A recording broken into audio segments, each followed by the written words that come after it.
Congressman Sam Graves, first off, the disaster relief bill, what will it consist of, and do you think it'll be called to a vote in the Senate, and what's the likelihood of it passing? Well, if we can get it up for vote in the Senate, if Senator Reid would allow it to come to a vote, I think it'll pass fairly easily. And what it does is provide relief for livestock producers.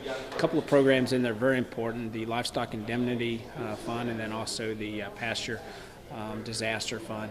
These are two critically important programs for livestock producers, and that's one of the reasons why the House passed them before we left in August, was to try to get that done. But the Senate didn't pick it up. Hopefully they'll pick it up right after they get back. And does that mean that they're going to get money, farmers will get money to pay for hay? Yeah, money will be available if they've lost grazing as a result of the drought, and then also livestock if they've lost livestock as a direct result of the drought, for instance, bad hay or whatever, too hot, no water, that sort of thing. They can get compensation for that too. Do you know how much compensation? I don't offhand. That's easy to find out though. If somebody wants to call the office, we can certainly help them out. Okay. And then what about the Farm Bill? What will it take for you to vote for it? I hear that expires September 30th. It does expire September 30th, and I'll vote for it in its the way it is right now. The biggest difference between the House and the Senate are the cuts that the House makes in the food stamp program, which has exploded in expenditures in the last 3 years, and we're trying to pare that back and cut it back. Because Washington has a spending problem, a serious spending problem, and the Senate doesn't like how deep those cuts are, but I think we'll get to work the differences out before September 30th, hopefully. How big are the cuts in the House version? Pretty big. It's about $30 billion, so they're pretty sizable. From the food stamp program? Yes. And then how are you going to convince some of your colleagues that the school lunch program should remain in it? Because some of them say they're not going to vote for it because they don't want the school lunch program to be involved in it. Well, the 80% of the Farm Bill is nutrition programs, school lunch program being one of them, which is the Women and Infant Children program, SNAP program, food stamp program. That's part of the Farm Bill. But the overall, what the Farm Bill is, it's actually consumer food policy, and it encompasses all of those things. The smallest part of it is the rural portion, which again 20% goes to that. And then you have rural development in there, conservation, and the actual Farm Bill part itself is the actual smallest of the whole thing. But it's an all-encompassing bill, consumer food policy, and we need to keep it all together, I think, to be able to keep those programs, hopefully in line. Do you think the House is going to pass it? I think so. Yeah, I think so. And then, let's see, what do you think about Congressman Todd Akin's situation right now? Do you think he should step out of the race?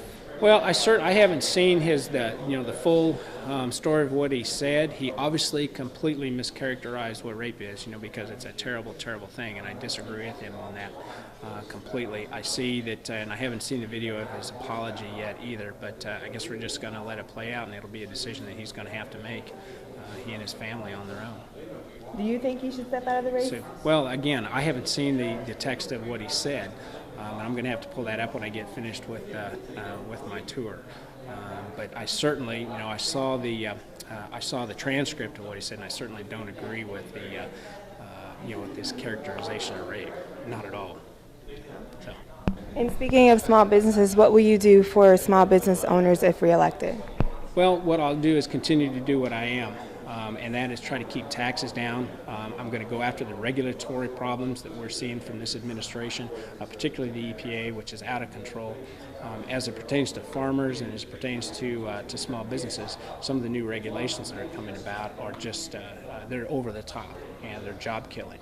And I'm going to continue to support proposals like not allowing any new regulations until unemployment goes below 6%, or making sure that if a regulation has more than $100 million worth of impact on the United States, then it has to go through Congress, which is accountable. It has to be voted on by both houses rather than passed by a bureaucrat that's not accountable to anybody.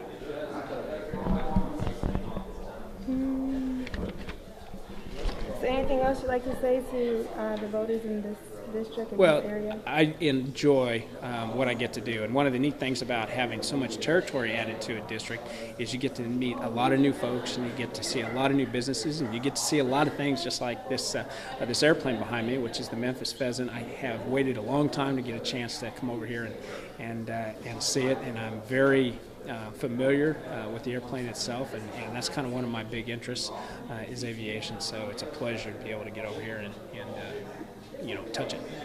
Since you've seen so many antique airplanes, what did you think about this one? This one is particularly special because it was made by a very small aircraft company in rural Missouri, which is really cool. They only made 36 of them. They're extraordinarily rare. There's a few airplanes out there that are very, very, very rare, and a few that were made in Missouri, like Marshall, Missouri, had the Nicholas Beasley aircraft company, a very small aircraft company, and what's left of those airplanes is very hard to find. So for the community of Memphis, here in Scotland County, for the community to be able to lay their hands on one and get it here is a particular treat because there are very few left. In fact, I only know of 3 total that are left. One in Canada, one up in Oshkosh, and then this one. So for it to come back home is the neatest part about this whole process. All right, thank you.